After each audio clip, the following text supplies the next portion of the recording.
Yeah, I just went around and it doesn't work. There's lots going on. Exactly, yeah. Cool. Sorry.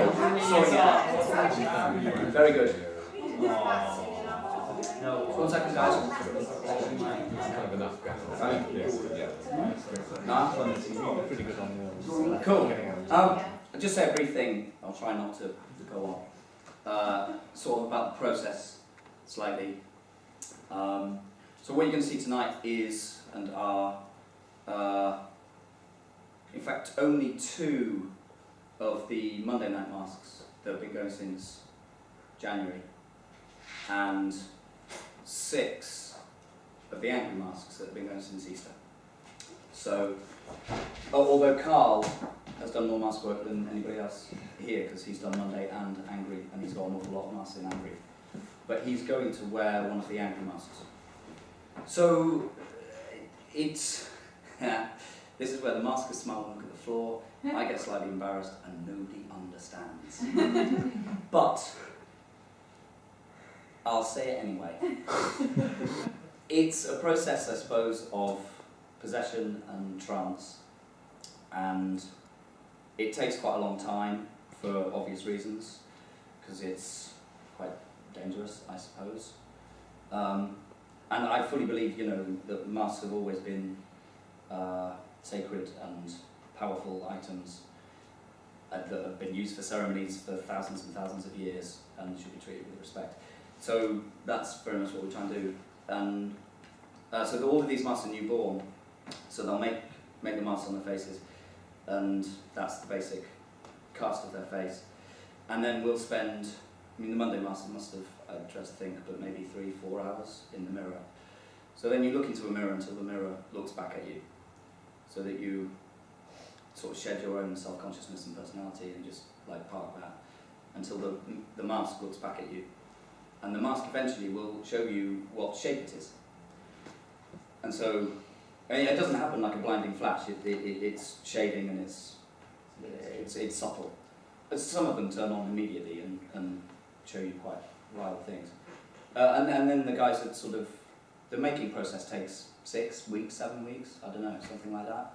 And all the time we're using mirror, and all the time I'm sort of talking and we're working through what the state of mind is, and told you it doesn't make any sense.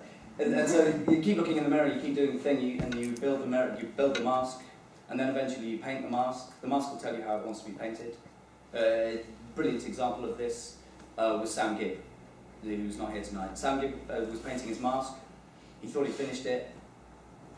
He went back he changed. He looked at the mask and kind of went, that's not right, and changed part of the paint without looking in the mirror. Went back into the mirror, and then just literally came straight out of the mirror and just went, got to start again. And then just went back into it. The mask took itself off his face in the mirror. So all sorts of strange things, I suppose. But eventually you get to a stage where the guys can turn on the masks quite quickly. And then they behave. I give them stuff. I clear the space, so it's safe. Speaking of which, we need to move the lockers. I'm not having those up. No, that's mine. That's going, don't we? Yeah. So then the masks, we give them space and watch them behave. And the reason I suppose I say the thing about the age of the masks is because the angry masks are far less developed. They're younger. The wearers are younger, but the masks themselves are younger. Whereas the Monday masks are far older, so they have worked out lots of stuff. And I kind of hand-raised 2 children, so I spent a lot of time in toddler groups, and there's a lot of the early mask work is like being at a toddler group, because they have to work out boundaries, everything goes into possession, and once they realise what things are, it is just essentially, that is Scoop the Digger, and I'm having it, and if you take it off me, I'm going to rip your arm off. And that's pretty much how they behave. And then you get beyond that and they start to communicate and develop relationships. So this will be quite interesting for me as well, because some of the older masks will meet masks they've never met before. So that'll be quite fun. And I suppose throughout the whole thing there aren't any rules, they can do what they want, and the only thing which I suppose is built up like I suppose it's like a hypnosis, but what it is, there's no point in hiding that, is that they're sort of programmed that if I touch them on the shoulder and say take off the mask, they take off the mask, regardless of what's happening. Other than that, they can do whatever. There aren't any rules. And I suppose on a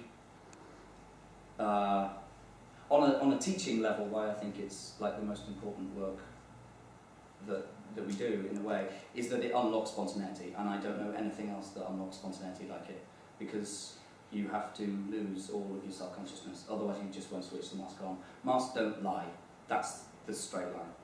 When you look in the mirror, the mask does not lie, it does not know how to lie, and it can only tell the truth. So when you switch a mask on, it behaves organically because it doesn't know how else to behave. And so, like, you're all very experienced theatre people, the thing to look out for is the spacing. They space themselves organically, beautifully, they make pictures, because their movement toward and away from each other is pure, and you can't direct it. They make pictures that you just go, it would take me weeks to place and get everybody to move like that, because the way that they react to each other in terms of their spacing is just completely pure. Yeah, that's it.